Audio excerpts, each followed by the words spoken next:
Bienvenue pour cette nouvelle ceinture d'orthographe CM1. Nous en sommes à la ceinture jaune et aux homophones on et on, dont voici la leçon commentée.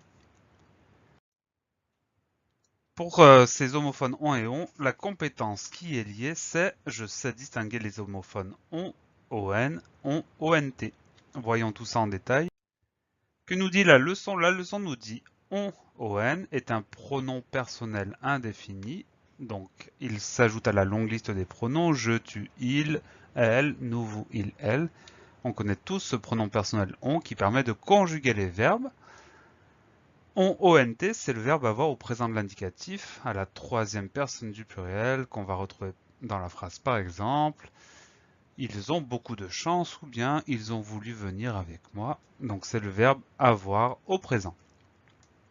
Au niveau des techniques, le on, comme il s'agit d'un pronom personnel, on peut le remplacer par un autre pronom personnel, le pronom il. Tandis que le ont, comme il s'agit du verbe avoir, au présent, on va le transformer en le mettant à l'imparfait, donc ont devient avait. Ensemble, on va garder les techniques dans un coin de l'écran. Donc on peut le remplacer par il, ont, on peut le remplacer par avait. Ils ont mangé tout le gâteau. Donc dans ce cas-là, est-ce qu'on peut dire ils mangeaient tout le gâteau? Ça ne marche pas. Ils avaient mangé tout le gâteau, ça fonctionne davantage. Donc on choisira le on, ont, c'est-à-dire le verbe avoir.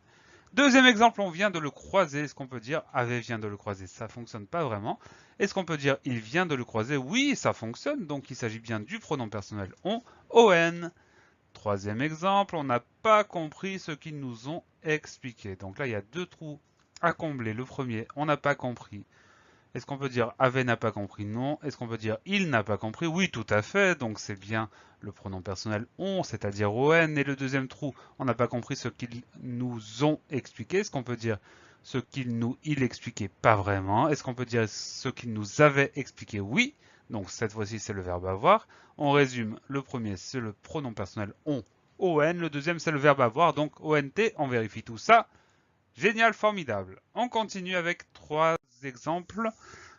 Ils ont décidé qu'on ne pourrait pas rester. Donc cette fois-ci, il y a deux trous. Le premier, ils avaient décidé. Donc c'est le verbe avoir, donc ont. Le deuxième, qu'ils ne pourraient pas rester. Donc c'est le pronom personnel, donc on. On résume. Le premier, le verbe avoir, ont. Le deuxième, le pronom personnel, on. On vérifie tout ça. Formidable, ça fonctionne. Allez, encore un exemple. Ont-elles vraiment dit ça? Et on essaie de remplacer par il, pourquoi pas il, elle vraiment dit ça, ça veut rien dire du tout. Avait-elle vraiment dit ça, ça fonctionne davantage. Donc c'est bien le verbe avoir et le ont. Voilà. Et enfin le dernier, malgré ce qu'on a dit, ils ont pris cette valise. Malgré ce qu'il a dit, bien joué. Il s'agit bien du pronom personnel, donc on. Et enfin, ils avaient pris cette valise, bien joué aussi. Il s'agit bien du verbe avoir, donc ont. Le premier on, le deuxième ont. On vérifie tout ça. Formidable. J'espère que cette leçon est bien claire pour vous, que vous réussirez les exercices facilement. Donc je vous donne rendez-vous rapidement pour une nouvelle ceinture et d'ici là, travaillez bien.